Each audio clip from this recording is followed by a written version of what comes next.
Well, konnichiwa. O genki desu ka? Which in Japanese is hello, how are you? And if you're doing well, then you can respond by saying genki desu. Does that make sense? Yeah, I think so. So this right away should tell you by the music, by the introduction, by my Japanese greeting that this is a Japanese-made Elgin Model 2468. And you may remember, you may not, it's been quite a while ago, all the way back to October 16th of 2012. So we're talking 8 years ago. 8 years ago is the last time I presented an Elgin 2468 on this channel. And that particular Elgin 2468 was not Japanese made, it was made by Viking. So the first thing you need to understand is that the Elgin 2468 had two different makers. One was Viking, and the other one came by way of being imported post-World War II from Japan. And the telltale sign oftentimes of a Japanese design machine is the type of bobbin winder, this style, the oversized reverse button that you'll oftentimes find on the front of the machine, and then some of the other control features as well are characteristic of the Japanese clone machines that were imported into the US post-World War II. So this Elgin 2468 again is Japanese made, but don't let that be a detractor. The Japanese took a lot of pride in how they manufactured machines when they were being made post-World War II, and this one from start to finish is absolutely fabulous in its engineering. And as I went through this machine, I can tell you this, it was apparent that they didn't spare anything. And as you may have seen this initial sew-off, the quality of the stitching as well is absolutely phenomenal. Let me zoom back in on the needle and we'll take a look at this initial stitch off that we just did with 2 layers of genuine cowhide. I think that should be a pretty good position right about there. The other thing I'll let you know before I forget to mention it is that this Japanese-made Elgin 2468 doesn't come with a 0.8, a 0.9, or a 1 amp motor. It comes with a 1.3 amp motor, just like the Viking counterpart that I presented to you all the way back in 2012. So the thing you should know right away is that this machine's got a lot of power in reserve. You can certainly harness it, but if you want to blast something, you can definitely blast it with this Japanese 2468 made by Elgin. Okay, so let's take a look at these stitches, and then I'll see if I can cover some other ground with you as well. And I think we'll pop over to Facebook as well and look at some of the initial progress shots. So we didn't do anything phenomenal here. We basically buzzed around 2 layers of genuine cowhide, probably about 8 to 10 ounces. But what you can see that's evident is the stitch quality. From start to finish, the spacing, the formation, everything about that stitch is just absolutely spot on. I'm gonna have to kind of wiggle it around a little bit because I'm a little bit too tight on the shot. But you can see it right there, the stitching. Matter of fact, let me come just a little bit out on that shot. So we're not, oops, wrong way. We're not struggling quite as much to see the stitch.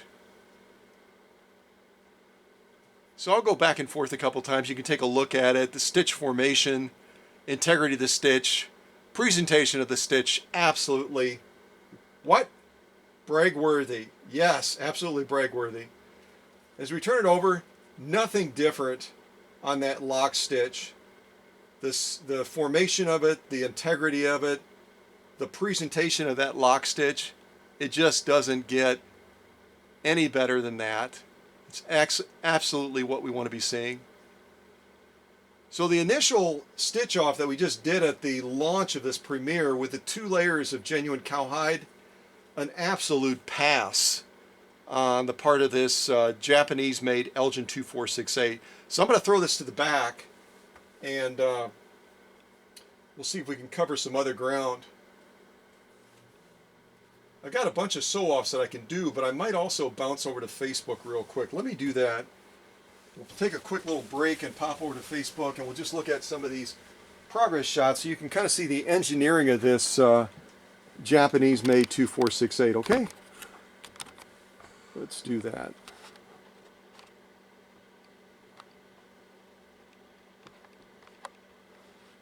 So this, excuse me, this opening shot is me doing some detailed and deep cleaning in the raceway area. Disassembling the hook, doing a variety of other things like that, and getting those feed dogs and all the other areas nice and clean. Click to the next one. We'll just kind of go through these and take a look.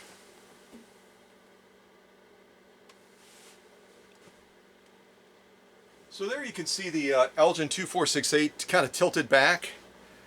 From top to bottom, the machine is engineered just beautifully, and does have a lot of lubrication points, in part because the locomotion and the design of this machine is such is that that bottom shaft on the bottom that is connected to the raceway is not a fixed assembly.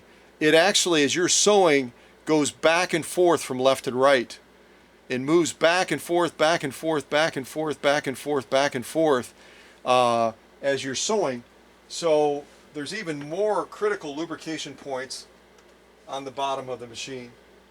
Here we're kind of taking that hook assembly apart, and you'll notice that that little orange insert is in there as well, and that's designed to give you a cleaner raceway by design. There's some of the other Japanese clone machines as well that have incorporated that as a sweep that kind of keeps the lint and stuff out of the raceway area. By design, they have really good intentions, but again, they don't always work exactly as they're intended to work. And there we're just doing some general cleaning on the bottom there. You can kind of see that cosmetic pad is just caked in old grease and dirt and everything else and needle fragments. And again, cleanliness on a machine is absolutely critical when it comes to that machine being able to maintain good performance. Just additional cleaning. Here what I'm showing you is that on this Japanese Elgin 2468, the clutch assembly on the end and the balance wheel lock are identical to the Singer models.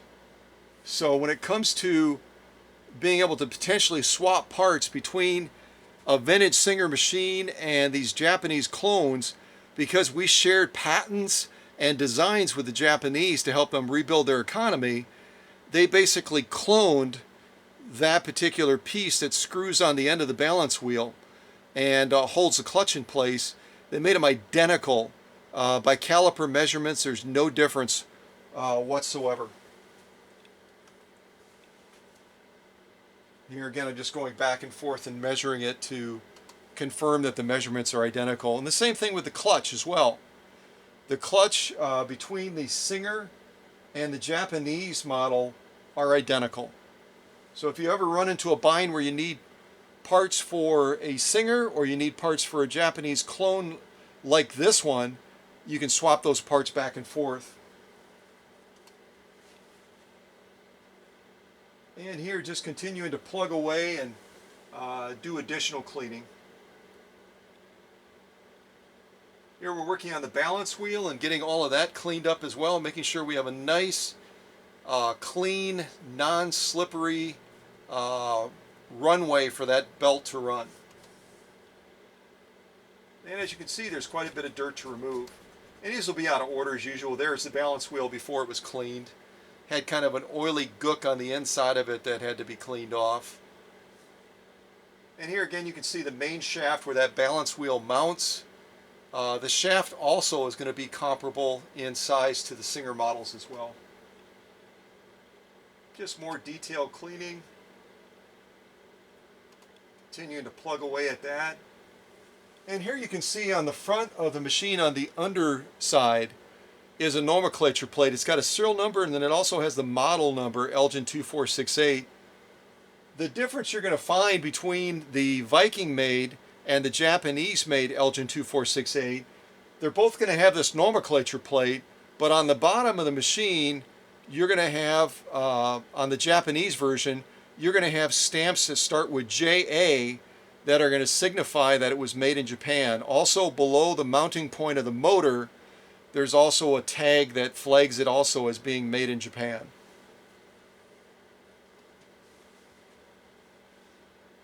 And here again we're just looking at the machine slightly tilted back and doing additional cleaning. Here we're looking at the rear of the machine. You can see that 1.3 amp motor mounted, and it's got a lot of kick. Now we're starting to look at the top of the machine down, and we'll be able to see some of the quality engineering that the Japanese put into this Elgin 2468. All metal, all forged steel, nothing compromised, nothing shortchanged. The interesting thing too about this Elgin 246 model is because of the functions and the movements of alternating between zigzag and straight, and also if you have the luxury of the cams, there's a ton of springs on this machine, which always make me a little bit nervous because over time springs become more fragile and they can break. But these springs are in excellent, excellent condition. Just more of that quality engineering. And that right there in the center is where you would mount cams if you wanted to use the cam functions of this machine. But there's so much versatility with the machine without the cams that they really are, they're kind of window dressing a little bit, although they obviously give you some additional versatility.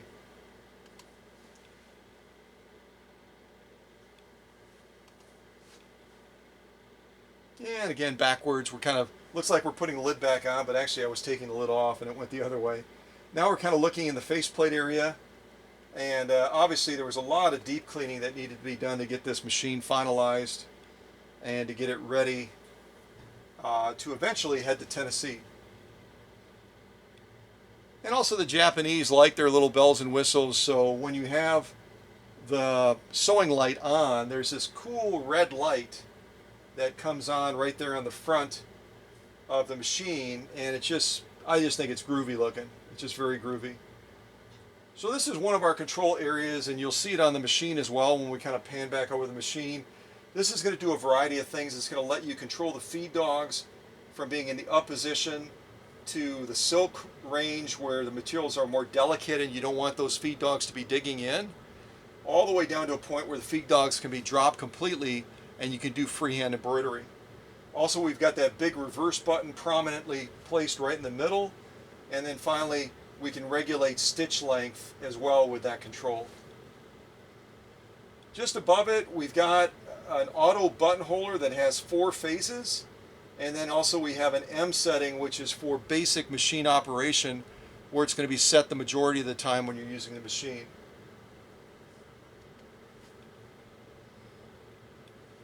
Those particular stitches they're showing there, the sewing designs, are ones that can be generated if you have the 24 cams for the machine. The 24 cams are not real common any longer. They're very difficult to find. But if you're able to locate a set, you'll be able to generate all of those stitch patterns. This is our stitch width controller, and it's really a cool controller because it's designed to be able to alternate it while you're sewing from 0 to 5 and different ranges in between, so you can generate a variety of different decorative stitches that are basically generated by modifying a zigzag. It's really cool. We might try that in this premiere. I'm not sure if we will or not. There's just a shot of the branding plate, Elgin, and it gives the registration number, etc. And obviously upper tension. Distant shot of the machine. And we may have come full circle already. So you'll notice that the needle plate has markings, so you can have different hem allowances and such right there at your fingertips. Here I'm just doing some deep cleaning. These are the screws that hold that needle plate in place, and just the entire machine needed a lot of deep cleaning, a lot of attention. Really a sexy, beautiful looking machine, isn't it? I think it's gorgeous. Let's come up a little bit here. There we go.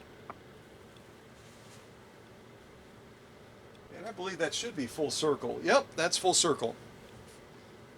So let me take a quick little water break as I bring us back towards the machine again.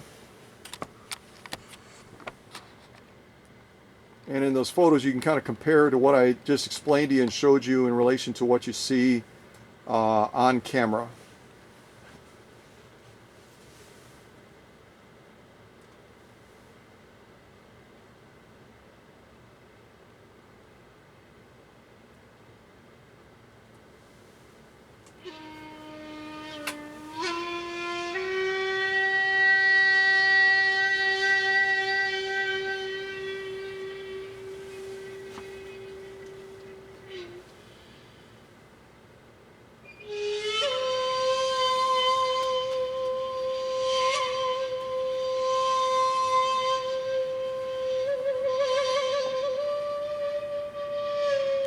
Pretty cool music, huh?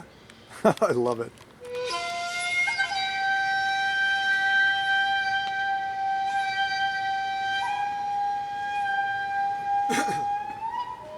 All right, as cool as it is, we're going to bring a stop to it. All right, let's get back to this Elgin 2468, and we'll do some additional sew-offs so you can listen to the machine and you can see the quality of the stitching that it lays down. It really does a fabulous job. And if I forget, if I get towards the end of the premiere and I haven't done it yet, remind me about covering the basic threading of the machine and also the alignment of the bobbin and the bobbin case, etc. Okay? You remind me if I forget. What should we do next? Gosh, I've got a ton of sew-offs here potentially that we can do. We may not do all of them. Why don't we do genuine elk hide next? And we will do a single layer, then we'll fold it over, and we'll do a second layer, kind of like we did recently with that FOF 230 that belongs to Dennis and Sue. So let's start with a straight stitch going down. I guess we could do a zigzag too. Zigzag may actually make it even easier for us to see. Why don't we do that? Why don't we do a zigzag going down? And again, we're incorporating needle swing, so it's going to make it even tougher for this machine to get through this material when we incorporate needle swing. And we're not going to do a full size zigzag. We're going to go up to about 3 on stitch width. Okay? All right, so let me get that take up arm to the highest position. And we will buzz down and do a zigzag. Then we'll fold it over, do 2 layers. And we'll keep on plugging ahead. All right, you ready? Here we go.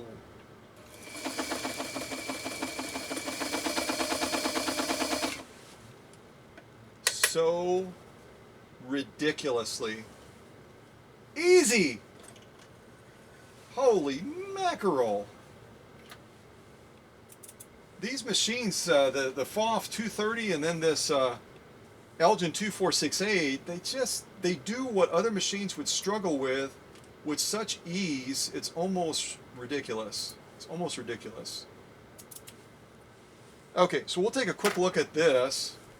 This is going to be our zigzag. Again, it's not a full-size zigzag. It's going to be right around a 3 on the stitch width, and I've got the stitch length at max right now. But you can see nothing because I'm way out away from the needle. I just looked over my shoulder and I'm like, That doesn't look right. What the heck? I never changed the camera angle. Ugh. Oh well. That's okay. You can still hear the machine running, which is important. Very important. Okay, now that I'm closer, so you don't have to bring out your magnifiers, now you can see that modified zigzag that has a stitch width of about 3 and a stitch length of 5, so it's super stretched out. And everything about that stitch is just absolutely spot on. Excellent stitch. If we turn it over, nothing different about that lock stitch. It's exactly as it should be. For what you can see through the nap anyway. You clip that little thread there, just kind of dangling. Okay, let's give this a fold, and we're going to go ahead and lay down our second layer of stitches. And I think I will maybe modify that zigzag a little bit more to give it a slightly different look.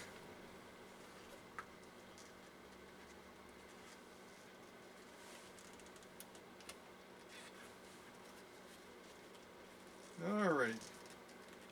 The only criticism I have of the 2468 is the presser foot clearance on this machine is not nearly as good as, say, that FOF 230 that I recently premiered on this channel. It's quite a bit tighter, So you may have to do some cheating, like drop the feed dogs or do something like that if you want to really max out the clearance on that presser foot. Otherwise, you're going to run out of space. And that's just the way it's designed. This is not going to be a short shank presser foot. It's going to be a long shank, and it doesn't give you the clearance that some of the other machines do. But we'll figure it out. We'll get through it, and we just may have to modify our design a little bit. All right, so what I'm going to do is I'm going to reduce our stitch length from 5 down to 3, and we're going to lay down a zigzag next to this other zigzag. And again, we've got that buckle point in the material right here where it's really pushing up. So we're really gonna have to watch the feet of that material so we don't get any misaligned stitches or anything. You ready? All right, here we go.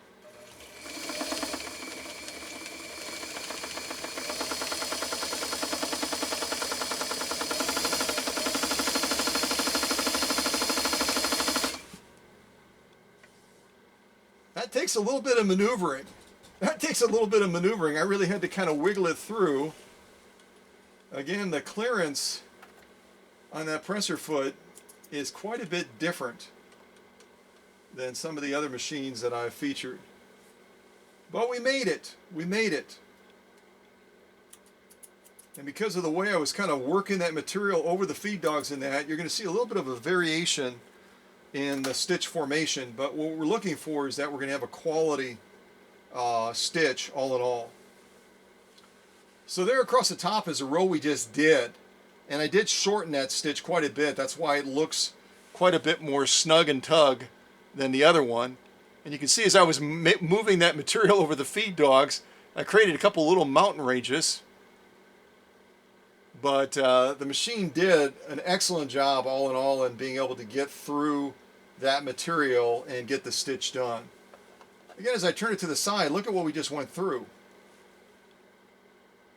Probably about 10 ounces of genuine elk hide, chemically processed.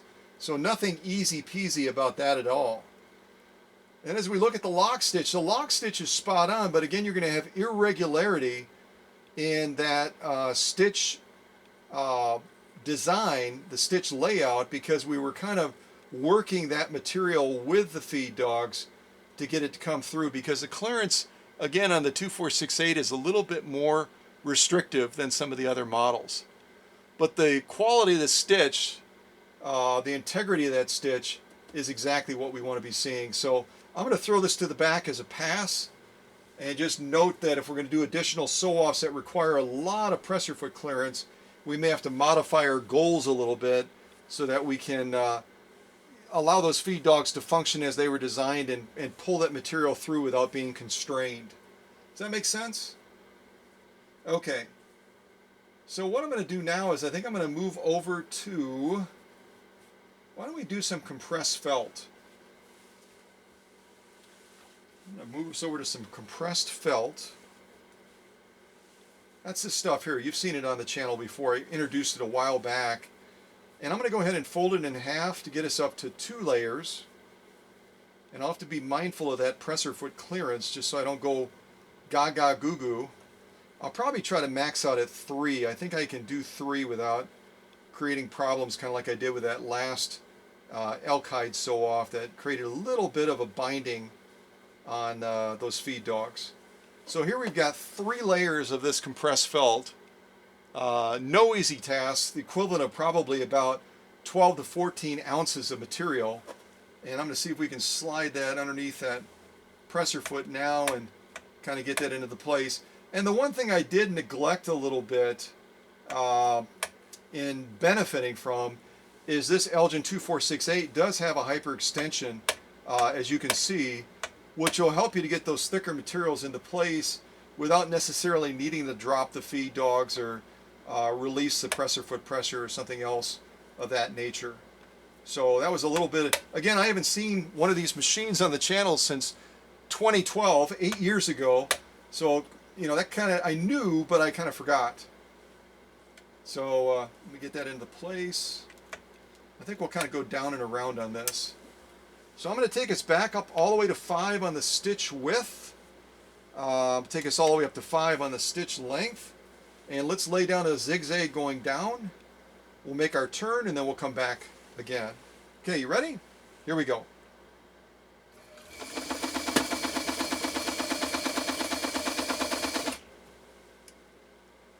All right, let's get that needle down. We'll make our turn.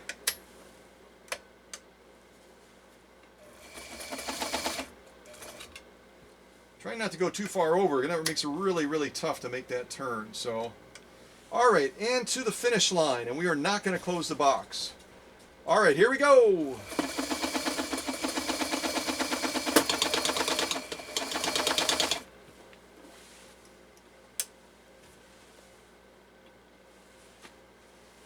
And do you know what I just did?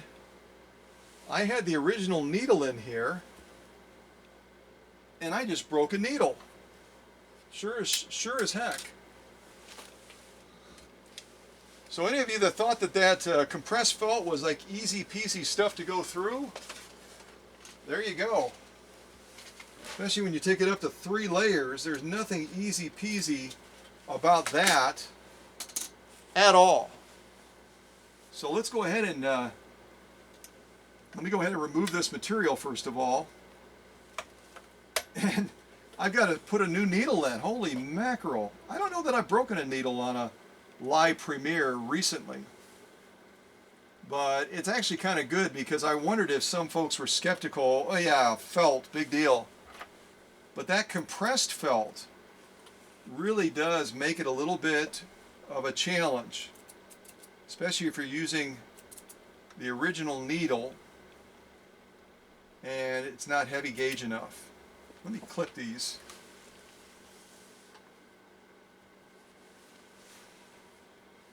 Hang on for a second, folks. Well, like I said before, anything can happen in a live premiere, right?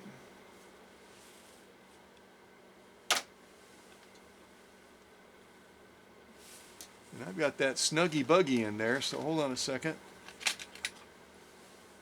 And I guess I can mention now, since I'm changing the needle out, that when you're putting a needle in this model 2468, make sure that the flat side is going to be to the right, and then you're going to be threading from left to right. So again, flat side to the right. All right, let's see what we got here.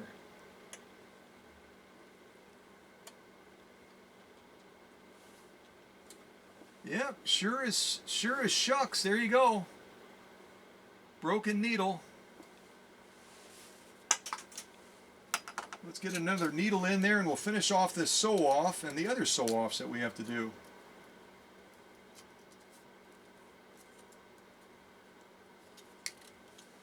And while I'm doing this, I think I'll put on a little bit more music.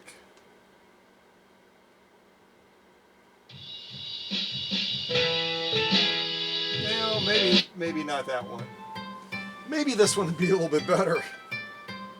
This is all under Japanese, but I'll tell you one thing, that first one that I had on was making my toes curl.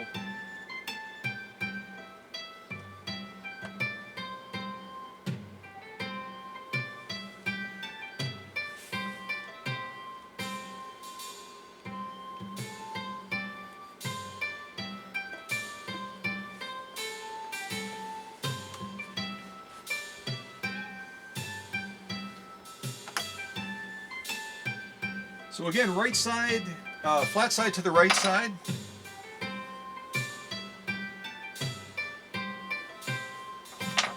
And we're going to be threading from left to right.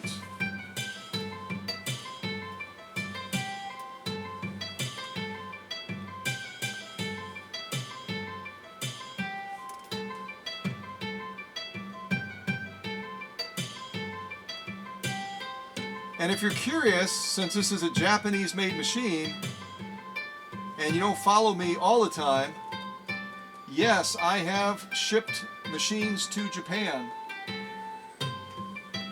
That's quite a journey, quite a journey.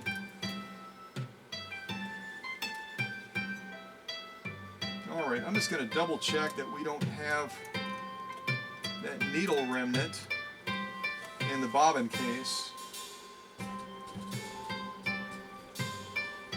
No, we look fine.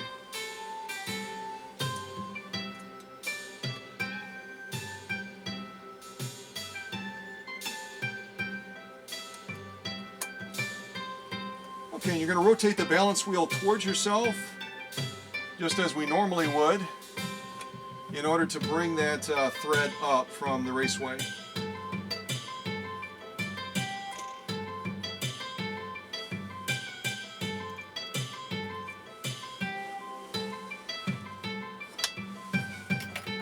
Well, I wanted to cover the needle alignment anyway, so I guess we just did, didn't we? All right, let's finish off this sew-off that was interrupted by a needle breaking. And then we'll keep on plugging forward. We were really close to the finish line on that one, too.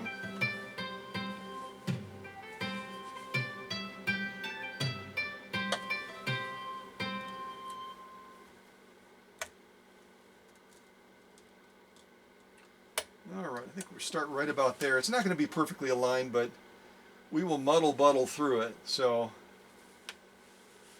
all right, let's see if we can finish this one off, and we will move on through our sew-offs with a lesson learned that don't assume that that needle is going to be okay, because it wasn't. Here we go.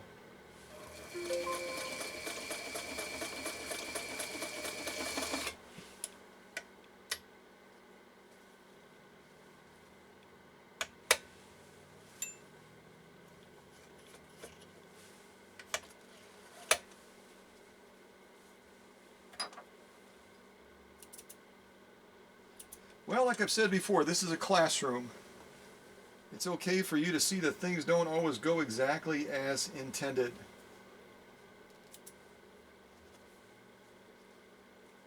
Because I had not launched this premiere with the idea that I was going to break a needle, but we did. So there you go. All right, let's take a look at this real quick on this compressed felt. Again, look at it from the side. You can kind of get an idea of why a slightly compromised needle may not be able to endure going through this stuff. It's a lot tougher than you may have initially thought. So there's our stitching going across. Here, let me flip it like this because that's our complete row on top. The spacing, the formation, integrity of that stitch, exactly as it should be. Absolutely spot on. We flip it over, nothing different other than my joining point right there, which is rather awkward looking. The spacing, the formation of that as well is absolutely spot on. So even amid a needle breaking, I would say that these 3 layers of compressed felt are an absolute pass, and I'm going to throw this to the rear with the other sew-offs we've done so far. And I should also mention real quick, since I'm right here and we just had the bobbin case out anyway, that when you're putting the bobbin into the bobbin case on this machine, you want to make sure that that thread is feeding from underneath. Can you see that in the shot? No, you can't because my hand is in the way. You want to have it feeding from underneath, so as you're pulling it, it's going to be turning clockwise, okay? Don't have it like this over the top, because then you're going to be, the thread's going to be feeding counterclockwise. You see that? So again, this is the correct way to align it in the bobbin case. So it's coming underneath, and it's feeding basically from left to right, and when that bobbin is turning, it's going to be turning clockwise. Okay? I meant to mention that, and I didn't want to forget, so all of my havoc down at the bottom of the raceway with that needle breaking and such, kind of like, oh yeah, let's cover that. Why don't we? Okay, so what should we try sewing next? I think I'll probably do some protected full grain leather. But I think first of all I'm going to take a little bit of a water break. Let me see if I can do that.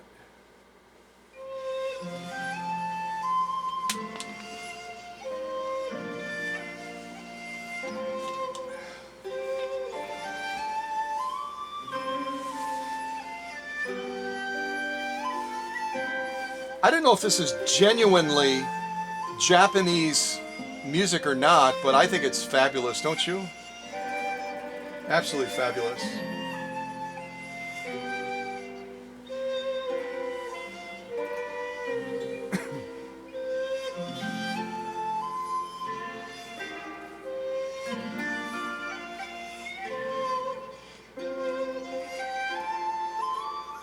All right, I'm going to bring it to a stop for now. Some of you that love that style of music as well are going, oh, don't shut it off. All right, why don't we do a straight stitch? We haven't done a straight stitch for a while. So I've got this protected full grain leather. I'm going to do my very best, here it is. I'm going to do my very best to kind of fold it over so we can have 2 layers of this, which is going to put us right around 8 ounces of leather. And what I might do is I might just dress up the ends a little bit right now, because that flap isn't really going to benefit us in any way, and it's going to be a little bit distracting as far as a starting and stopping point. Alright, so let's do, like I said, 2 layers of protected full grain leather, and we will give this Elgin 2468 an opportunity to shine again as far as laying down some beautiful, beautiful stitching.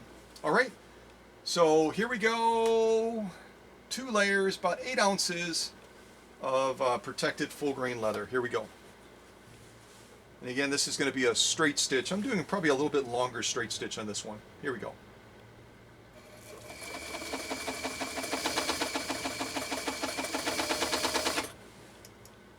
Not bad. I wouldn't say I did a fabulous job. I stayed on course for the most part, sort of, maybe, a little.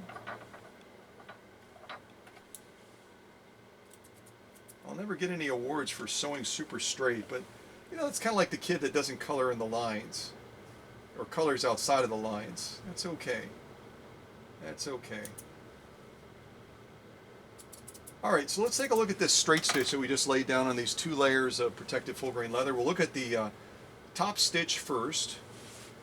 And I don't know what you can see, but what I see is an absolutely spot-on, spectacular top stitch. The stitch formation, the integrity of the stitch, the presentation of the stitch is exactly as we want to see. And as I turn it to the side, look at again what we just sewed through. Kind of like that compressed felt. This is not an easy task. Don't assume that it's easy. We're talking 2 layers of protected full grain leather, about 8 ounces of leather. And as we turn it over, there's no difference there on that lock stitch. The spacing, the formation, the integrity of that stitch is exactly what we want to be seeing. Exactly what we want to be seeing. And again, protected full grain leather is a little bit tricky to sew because it has a little bit of a slipperiness to it. But I think that this machine did just a fabulous job. And I can't even believe that I've gone through 4 sew-offs already, and I have been so absent-minded that I haven't mentioned that, yes, this says in the heading of the listing that this machine is for sale, but it's already been sold. And it was sold to Jeanne Thomas from Bristol, Tennessee. Jeanne, if you've been watching this, you're probably going, is he ever going to mention that it's my machine? Is he ever going to mention it? Well, yeah, once my brain finally kicked in, yeah. So yes, this Elgin 2468 has been prepared by me specifically for Jeanne Thomas from Bristol, Tennessee. And if you don't follow me on Facebook, you may not have read her story, in a sense, that many years ago, she had an Elgin 2468, and due to some family crisis circumstances, the machine was lost. And when she reached out to me for the prospect that Scott's always talking about his 200 plus personal collection, maybe he's got an Elgin 2468, but I'm not going to hold my breath because it's not a real common model to be able to find. I happen to have one. And so that's how we came to this juncture where this machine was prepared specifically for Jeanne, so that it can be sent down to Tennessee and can bridge that gap of sadness as this machine has been missing all these years, and give her an opportunity to enjoy this model again. So that's kind of cool, isn't it? That was kind of my saving grace there as I told that story to get you off the track that I hadn't mentioned at all that she was the owner of this machine. Shame on me, Scott. Shame, shame, shame. All right, Dr. Singer, stop shaking your finger. It's not cool. So let's continue on our march. I'm going to take a little water break real quick, and then we'll continue on our sew-offs. I think we're going to do a little bit of Italian leather next. We've got some burlap. I've got all kinds of stuff we could do. I don't know all of it that we're going to try, but we might try some of it.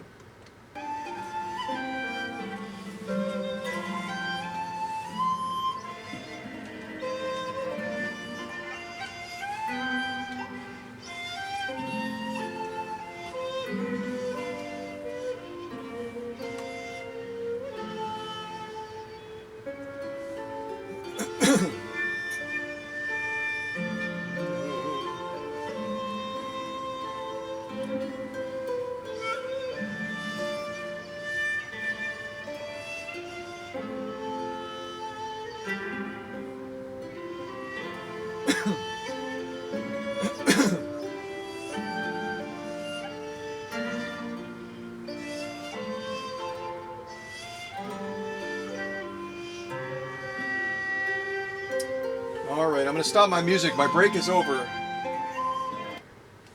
Beautiful music, isn't it? I have never been to Japan, but I would love to go someday. That's definitely a bucket list item. If the country is half as beautiful as their music and all that I've seen about Japan, I can only imagine it's got to be spectacular. So what are we going to be sewing now? We're going to be sewing this burlap, also known as a gunny sack material. Not easy stuff at all to sew. And we're going to be going through a total of 4 layers of this stuff, laying down a zigzag. I don't know if I'm going to go down and around. I might, but I just want to kind of buzz through this just so you can see how well it feeds over the feed dogs. It's a tricky material to use on a machine because it's woven, and also because it tends to shift as it's being fed over those feed dogs and underneath that presser foot. So it's tricky stuff to sew. So hopefully everything turns out well. All right, here we go. 4 layers of gunny sack material, also known as burlap. Here we go.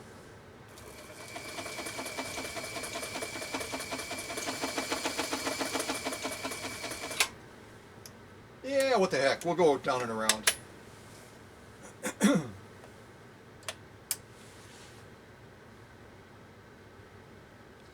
I'm just making a slight adjustment on my upper tension. I actually backed it off a little bit because I'm noticing that that top stitch is not quite as defined as I want it to be. So if your top stitch again is not defined as well as you want it to be, you've got to reduce that upper tension to give the victory to that bobbin case below so it can pop that stitch a little bit better, okay?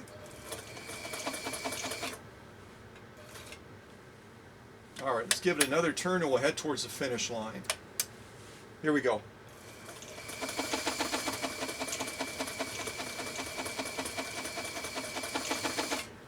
And I am not going to close the box. I'm going to be a total rebel. Total rebel!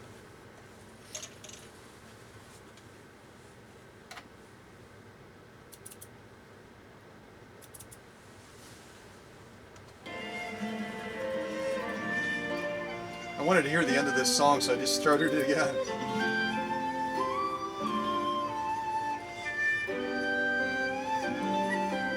So beautiful. The stitching and the music.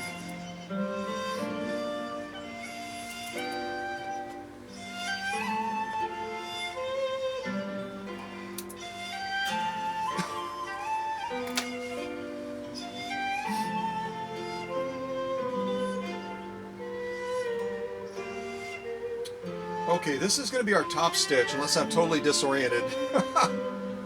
So, again, we did a zigzag, and the stitch integrity, the stitch formation is just absolutely spectacular from start to finish.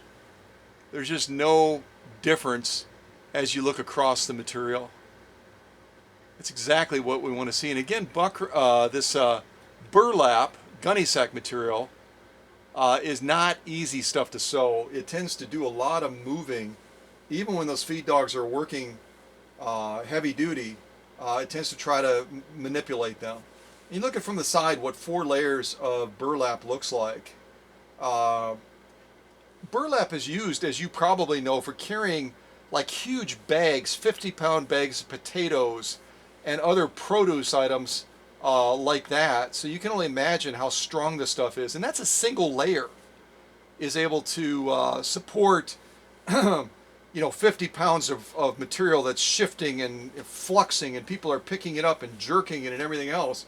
And we just went through 4 layers of that burlap material. So kind of like the compressed felt, don't discount it as an easy sew off. It's probably really more difficult than the leather sew offs that we're doing.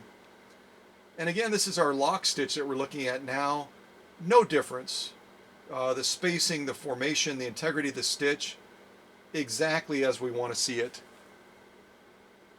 Beautiful stitch definition, beautiful stitch integrity, beautiful stitch formation. So I would definitely give a pass to these 4 layers of this burlap gunny sack material, and I'm going to throw this to the back as well.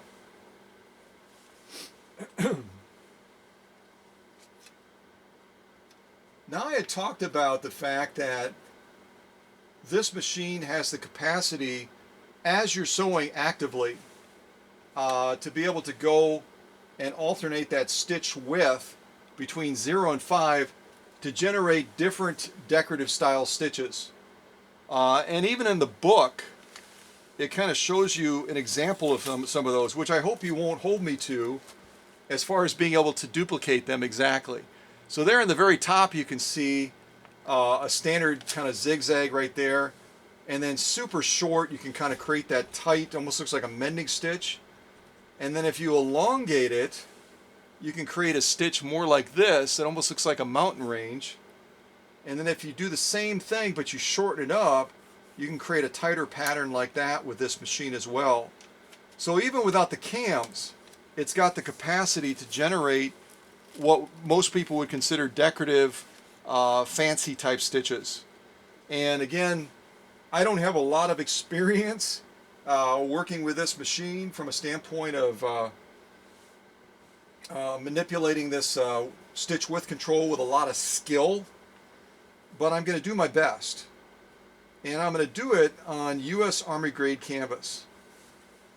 And we'll see what we are able to do. And again, normally I do 8 layers, with this 1.3 amp motor and this Japanese engineering, you already know that this machine would blow 8 layers of U.S. Army grade canvas out of the water. It wouldn't even be a challenge.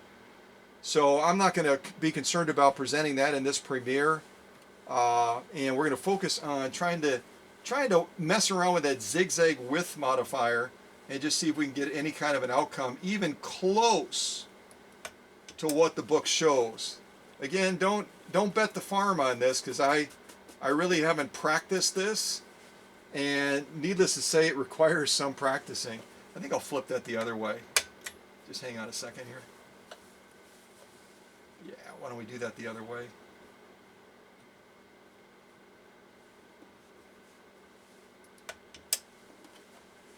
All right. So I'm going to take I won't put in any more Japanese music right now. I'm going to take a little swig of water. And so you can kind of see me attempting to use this technique of using the stitch width to modify the stitch output. I'm going to come out on this shot a little bit and at least allow you to see me from this angle. Kind of like that, I think, will be a good angle.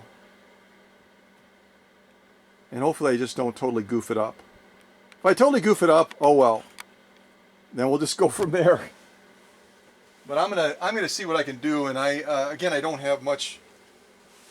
I have like no experience in doing this. All right, so hand on the material, hand on the stitch width controller. Trying to figure out the best way to position my fingers so I can kind of go back and forth a little bit, and we'll see what we get. We'll see what we get, and don't throw a fit. How does that sound? All right, here we go.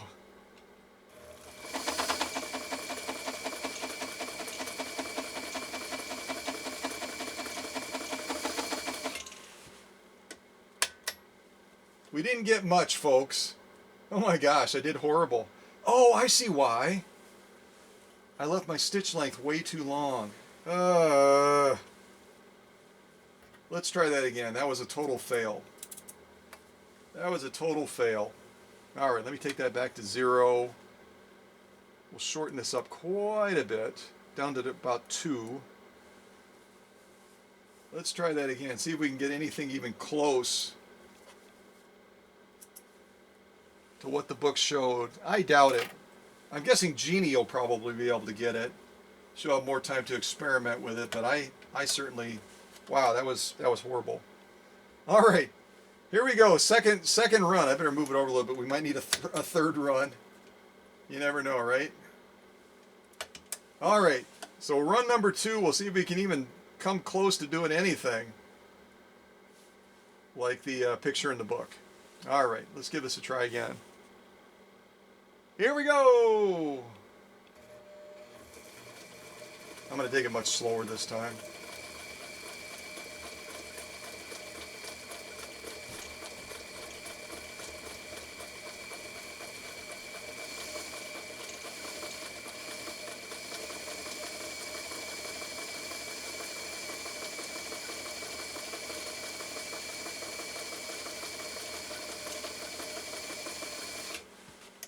Yeah, a little bit better that time. I wasn't totally bonking it up. Although it's still not really close to what the book showed, is it? You kind of get the idea. I'm sure if I had more time to practice it, I would get a much better outcome. I'm saying that optimistically. But you get the idea, and because this machine is set up again where that shaft on the bottom, below this needle plate area is moving back and forth like this with the entire raceway. And that bobbin is not in a fixed position. The bobbin and the entire shaft is going back and forth. This machine is set up where you can do this kind of stuff. I don't know that I would recommend trying it on just any machine, because you may end up causing problems. But, well, let's just say that the second run was better than the first. It's still definitely not brag-worthy, but you get the idea, where if we were to shorten this up even more, and depending on how I regulate that stitch width, Here, let me kind of zoom in on this a little bit more. Depending on how I regulate that stitch width going between the range of 0 and 5 will really determine the outcome of what you get. And I obviously don't have the technique down. Well, my second try, which was only really my second try, trying to do that after reading it in the book, it's not too bad. You can start to see kind of what they were alluding to in the book with being able to generate some kind of like almost a scallop or a shell type stitch compared to my first attempt on the bottom, which was an absolute fail. So I'm pleased overall, and the bottom line is the stitch quality is just spot on. It's absolutely spot on. If we turn it over, no difference. That lock stitch is absolutely well defined. Even as we're varying that stitch width while the machine is actively sewing, where you might get some irregularities. The only irregularities is where my setting is at that point as that machine goes through its sewing stroke. So I think it's definitely a success. I wanted to see if I could demonstrate that, and I feel a little bit better about my second try than my first one for sure.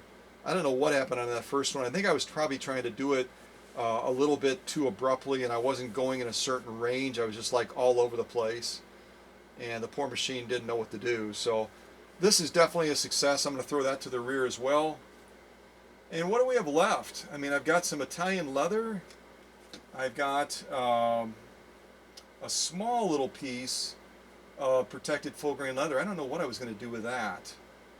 But I think what I might do now to kind of wrap this up is I think I might do some maneuverability sewing and just demonstrate that you can harness that 1.3 amps and just have a little bit of fun kind of sewing down and around, almost like sewing in a circle, but it's not going to be quite like sewing in a circle. I'll kind of try to stay towards the edges and then work my way towards the middle, which I guess is kind of like sewing in a circle, isn't it? Oh my gosh. Sometimes you just shouldn't say anything, you know what I mean? Alright, so I'm going to lay down a straight stitch. I'll go ahead and lengthen it out a little bit, and we'll kind of go down, follow the edges a little bit as best as we can, and I think I will cheat and take a quick drink of water first before I launch into this.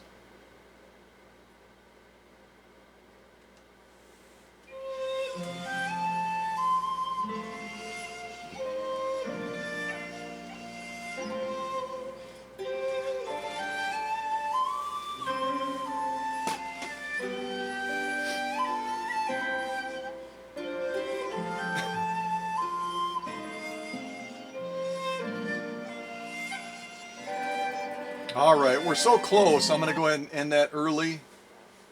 And let's go ahead and this will be our final sew off. And we're going to see if we can really harness that 1.3 amp motor back and just show you that while this thing can blast, you can also pull that power back and really do some tight maneuvering as well while you're holding that, that motor back. All right, here we go. If I bring my take-up arm all the way up.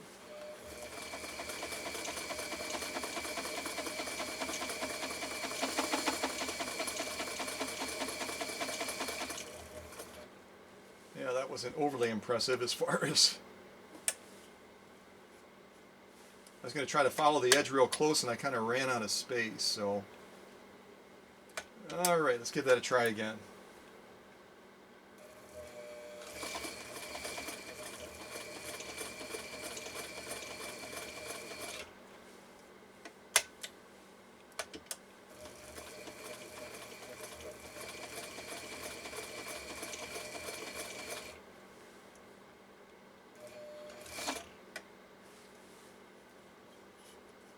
Oh man, I'm like way off the course there. Alright, let's see if we can save this.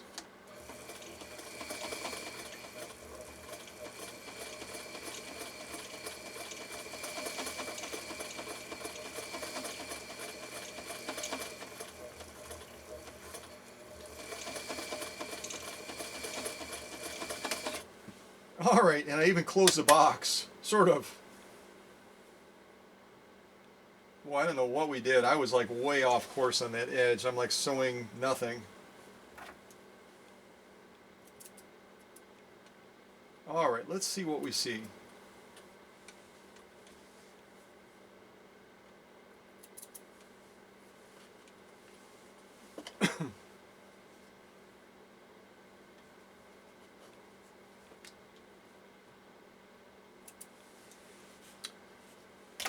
I may have to change my, yeah, that camera angle is going to be a little bit too tight, I think, to see this.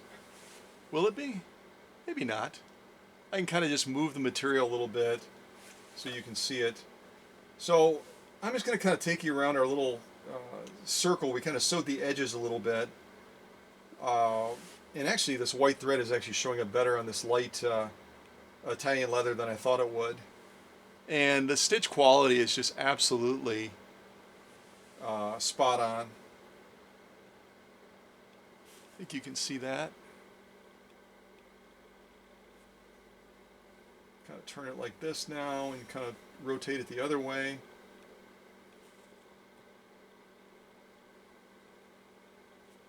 Those stitches are absolutely gorgeous. Spacing and the formation and everything else. Here's where I kind of went off course. I'm not even on the leather. I don't know what happened there, but we got back on course again. And it all worked out fine. And then there's our final little turn right there. See that stitching again is just absolutely spot on. If we turn it over, there's just no difference. That lock stitch, you can kind of see that if I pull it back.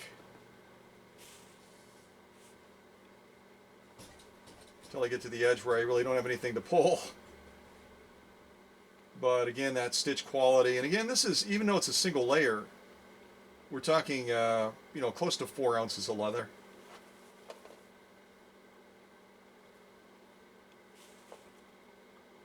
Beautiful stitching, absolutely gorgeous.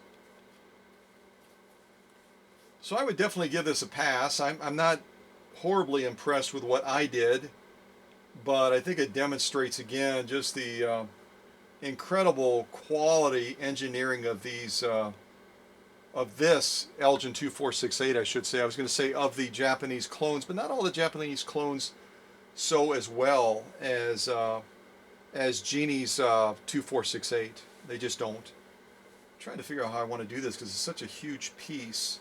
Maybe if I do it on this end, we'll be able to see it a little bit better.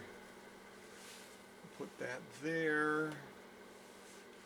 Put our burlap. Probably put our burlap in front just because it's so bulky.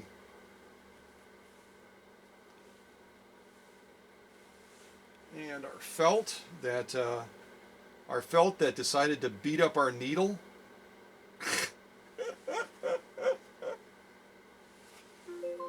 And then our genuine elk hide. I'll kind of tuck that in there as best as I can. And then last but not least, our genuine cowhide. I'll probably put that cowhide across the front as well.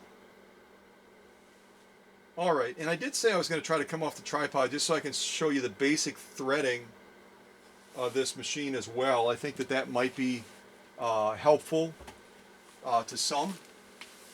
The owner's manual does cover it, but again, depending on the copy of the owner's manual you have, some owner manuals, even the real original great ones, the quality of the images that they put in is, I mean, they get the they nail the text. The text is good, but the images sometimes are really kind of hard to distinguish. What am I looking at there, and which way is it going? So we'll see if we can clarify that through walking around the machine real quick again. All right, you ready? All right, I'm going to take you off the tripod. Put on your seatbelt. I should come out on this shot first.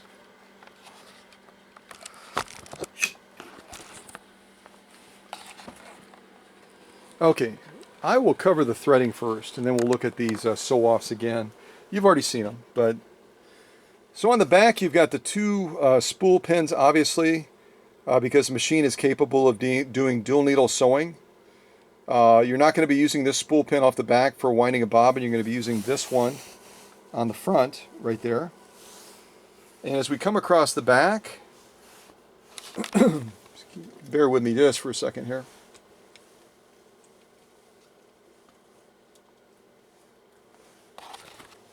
Okay, as we come across the back, the thread is going to basically come off the spool right there. We're going to be going through this thread guide. You're going to be coming through the highest point. There's going to be 3 points that thread could go, and you're going to be coming through the highest point on there. You see that? Well, you can see it if my camera stays in the same spot. So we're at the highest point. We come across the top of the machine. And then here, you're going to be bringing the thread in from the left at the highest point, coming down through the bottom hole, and then coming from right back to left. And then you'll be coming straight, whoops, you'll be coming straight down through the tension control. And again, you'll just come over that take-up spring underneath the bottom of this guide right here. And then you have to kind of snake it through that little hole right there. See that little hole in the middle? Bring it from underneath, up through that hole, up to the take-up arm, back down, and we've got a thread guide kind of hidden in, I'm opening the faceplate right now. We have a thread guide kind of hidden inside of the faceplate where it's coming off of that take-up arm. And then we've got another thread guide right here. Where am I? Right here to the left side of the needle. You see that? And then we're going to be coming down and we're going to be threading. Where am I? We're going to be coming down and we're going to be threading from left to right. And again, the flat side of the needle on this model 2468 is going to go to the right. All right, does that make sense? Hopefully. I love the sound of that quality. Listen to that quality again. You know, we're talking all metal, nothing cheapy here about, you know, plastic or something like that. It's going to be made to last, made with quality. All right, so let's start on the far left here. We'll look at this stitch off that we just did where I attempted to go around the edges of the material with a straight stitch. And I'll just say the machine did a much better job than I did in staying on course. See again, if you see my point here about 4 ounces, look at that from the side. Nothing lightweight about that leather at all. And we just kind of follow it around as best as we're able. Not a beat missed. Other than my beat missed right there as I went off the leather. Just gorgeous stitching. And again, that's a single layer of Italian leather. And then based on the book's guidance, maybe I can just blame the book. I tried using that modification technique of fluxing between 0 and 5 on the stitch width. And my first attempt, I don't know what happened there. That's just horrible. But my second attempt was better. You can kind of see what the intention is as you look at that. So that was kind of cool. That's kind of cool to do that. And if you perfect it, that really would be a neat way of generating a variety of different decorative stitches without the use of cams. So now we've got a protected full grain leather. Yeah, I'm going to kind of look at those from the side a little bit. I think it'll be easier. 2 layers of protected full grain leather. Nothing light about that stuff at all. And laid down just a gorgeous straight stitch all the way down. Then we had our, what did I say, 4 layers? No, 3 layers of compressed felt. And we laid down a zigzag. That's where we broke our needle. And we finished it off. Again, it doesn't matter if you have a hiccup when you're sewing. You just have to know how to recover. And you have to know how to be able to move forward. And we did. So that's cool. So 3 layers of compressed felt, an absolute success in my opinion. And then we did a couple of different zigzag styles on this 2 layers of genuine elk hide.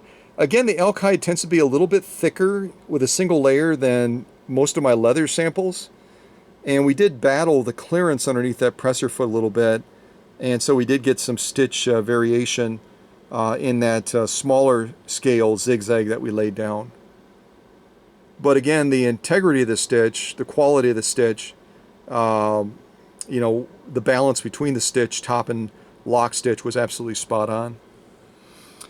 Then we did some genuine cowhide, 2 layers of that. We kind of almost made like a little satchel. And again, as you look at those stitches, they speak for themselves. And Jeanne, that's what you can expect if you're going to use this for leather sewing. This machine loves leather sewing, and it does a spectacular job of laying down stitching that's absolutely brag-worthy. And then last but not least, we sewed this burlap. And burlap is not an easy material to get through. And yet the quality of that zigzag all the way down, start to finish, is exactly as we want to be seeing it. So I'm really pleased with how Jeanne's Japanese-made excuse me, model 2468 did through all of these sew-offs. And I think she's going to have a blast with this machine. The getting reunited with a machine that has been in her mind but has been absent for so long, and now to finally get it back and to be able to enjoy sewing on that machine that you have so many memories attached to, I think is just, that's just the cat's meow. It really is. And I think the other cat's meow is this red light. I've got to zoom in on it. Isn't that so cool?